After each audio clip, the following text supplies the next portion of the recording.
ایمان والے فرشتے ایمان والوں سے محبت کرتے ہیں، اور ایمان والے ایمان والوں کے لیے دعائیں کرتے ہیں. ان کا اور ہمارا کیا تعلق آپس میں، وہ کہاں ہم کہاں، لیکن جو چیز ہمیں جوڑتی ہے ایک دوسرے سے وہ ایمان کا رشتہ ہے. اسی بنا پر وہ کیئر کرتے ہیں ایمان والوں کی. اور کیا کہتے ہیں؟ کہتے ہیں اے ہمارے رب، اور داخل کر ان کو ہمیشہ رہنے والی ان جنتوں میں جن کا تو نے ان سے وعدہ کیا ہے، اور ان کے والدین اور بیویوں اور اولاد میں سے جو بھی نیک ہوں، شرط نیک ہونے کی، ان کو بھی ساتھ ملا دے. تو بلا شبہ عزت والا حکمت والا ہے. اور کیا کہتے ہیں؟ وقہم السیئات، اور انہیں برائیوں سے بچا لے. ایمان والوں کو برے کاموں سے بچا دے. جس کو تو نے قیامت کے دن برائیوں سے بچا دیا اس پر تو نے بڑا رحم کیا، یہی بڑی کامیابی ہے. یاد رکھیے فرشتوں کی دعائیں لینے کے لیے ایمان کے بعد کچھ عمل صالح بھی ایسے ہیں کہ جس بنا پر فرشتوں کی دعائیں ملتی ہیں. ہم انسانوں کی منتیں کرتے رہتے ہیں ہمارے لیے دعا کرو دعا کرو. کچھ کام کیجئے جس کی بنا پر فرشتوں کی دعائیں ملے، اور اس میں سب سے پہلا کام اپنے ایمان کو مضبوط کیجئے. ہم نے استقبال رمضان پروگرام میں یہ کہا تھا کہ یہ مہینہ تجدید ایمان کا ہے، رمضان برائے تجدید ایمان. تو جتنا جتنا ایمان زیادہ ہوگا اتنی اتنی برکتیں رحمتیں زیادہ ہوں گی.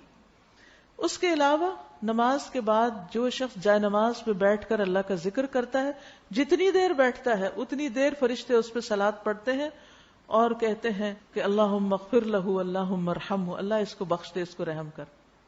لیکن ہم میں سے اکثر لوگ بس سلام پھیرتے ہی، اور کئی تو آدھا سلام کھڑے ہو کے پھیرتے ہیں، فوراً اٹھ جاتے ہیں. بھائی کس بات کی جلدی؟ ٹھہر جاؤ، تھوڑی سی اپنی بھی دعا خود بھی کرو، فرشتے بھی تمہارے لیے دعا کریں. تھوڑا سا رک جاؤ، گھر ہی جانا نا. 1 منٹ لیٹ چلے گئے، 2 منٹ لیٹ چلے گئے تو کیا ہو جائے گا؟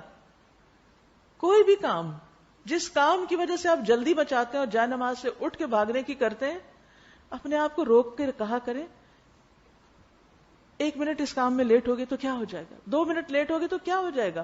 کیا ہم اور کسی کام میں لیٹ نہیں ہوتے؟ شیطان عین اس وقت کچھ نہ کچھ ایسی گڑبڑ کرا دیتا ہے کہ ہم کہتے ہیں اچھا چلو اٹھ کے جلدی چلتے چلتے سبحان اللہ کر لیتے ہیں. وہ بھی ٹھیک ہے، کر لی، شکر ہے آپ نے تسبیح کر لی، لیکن بیٹھ کے کرنا زیادہ افضل ہے. پھر باوضو سونا. جب کوئی بندہ رات کو باوضو سوتا ہے تو فرشتہ اس کے ساتھ رات گزارتا ہے، اور جب بھی وہ رات کی کسی گھڑی میں نیند سے بیدار ہوتا ہے، یہ آنکھ کھلتی ہے تو فرشتہ کہتا ہے اللہ اس بندے کو معاف کر دے اس لیے کہ یہ باوضو سویا ہے. پھر عیادت کرنا. جب کوئی مسلمان بھائی کسی مسلمان کی عیادت کرنے کے لیے نکلتا ہے تو جنت کے باغات میں چلتا ہے، یہاں تک کہ جب بیٹھ جاتا ہے تو اللہ کی رحمت اسے ڈھانپ لیتی ہے. صبح کے وقت جاتا ہے تو 70,000 فرشتے شام تک اس کے لیے بخشش کی دعا کرتے ہیں. شام کو جائے تو صبح تک 70,000 فرشتے بخشش کی دعا کرتے ہیں. آپ کہیں گے اچھا کہاں جائیں، کس بیمار کو دیکھیں؟ ہمارے تو خاندان میں کوئی دوستوں میں بیماری نہیں، اب یہ 70,000 فرشتوں کی دعائیں کہاں سے لیں؟ کہاں جا سکتے ہیں؟ ہاسپٹلز میں. یس الحمدللہ ہماری جو ویلفیئر ٹیم ہے وہ بھی آرگنائز کرتی ہے ہاسپٹل کے وزٹس. تو جو لوگ اس کام میں انٹرسٹڈ ہوں کہ وہ ونس اے ویک یا ونس اے منتھ ہسپتال میں جا کے مریضوں کا حال چال پوچھیں، ان کو کچھ سکھا دیں، کوئی بات ان سے کریں، ان کو کہ کلمہ ہی پڑھوا دیں، کوئی ذکر کروا دیں، کچھ سنوا دیں اچھا سا، تو اس دعا کے مستحق ہو جائیں گے. صبح کے وقت گئے 70,000 فرشتے، شام کو گئے 70,000 فرشتے. کیا واقعی ہمارے پاس وقت نہیں؟ نکل سکتا ہے نا وقت. ہم کتنے حریص ہیں کہ کوئی دعا کرے ہمارے لیے. اور فرشتے جنہوں نے کبھی کوئی گناہ نہیں کیا ان کی دعائیں ملیں گی انشاءاللہ. تو جو لوگ بھی اس میں انٹرسٹڈ ہوں اپنے نام لکھوا سکتے ہیں یا بتا سکتے ہیں انشاءاللہ. اسی طرح لوگوں کو خیر سکھانے والے، رسول اللہ صلی اللہ علیہ وسلم نے فرمایا یقیناً اللہ اور اس کے فرشتے اور تمام اہل زمین و آسمان، یہاں تک کہ چیونٹی اپنے سوراخ میں، مچھلیاں پانی میں، اس شخص کے لیے دعائیں خیر کرتی ہیں جو لوگوں کو بھلائی کی باتیں سکھاتا ہے. اچھی بات سکھانا. اب اسے کہے کہ مجھے تو لیکچر دینا نہیں آتا، میں کیا سکھاؤں؟ اس کا یہ مطلب نہیں کہ صرف لیکچر دینا اچھی بات سکھانا ہے، یا کسی کرسی میز پر بیٹھ کر یہ اچھی بات سکھانا ہے. کسی بھی موقع پر کہیں بھی آپ کسی کو کوئی اچھی بات سکھا سکتے. سب سے بڑی انویسٹمنٹ اپنے بچوں اور بچوں کے بچوں میں کریں. ان کو لے کے بیٹھ جائیں، ان کو گلے سے لگائیں، ان کے ساتھ پیار کریں، ان کے ساتھ تھوڑا ٹائم سپینڈ کریں، خوشی بھی ہوگی اور اس کے ساتھ ساتھ ان کو اچھی باتیں سکھائیں. یہ آپ کا بہترین صدقہ جاریہ ہے، کیونکہ وہ چھوٹے چھوٹے ہیں.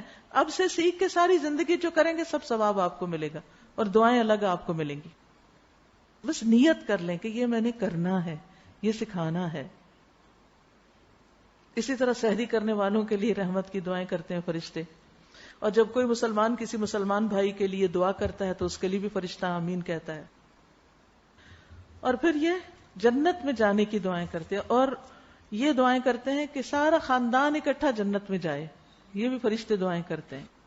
اللہ تعالی ہمارے حق میں ان کی دعائیں قبول فرمائے.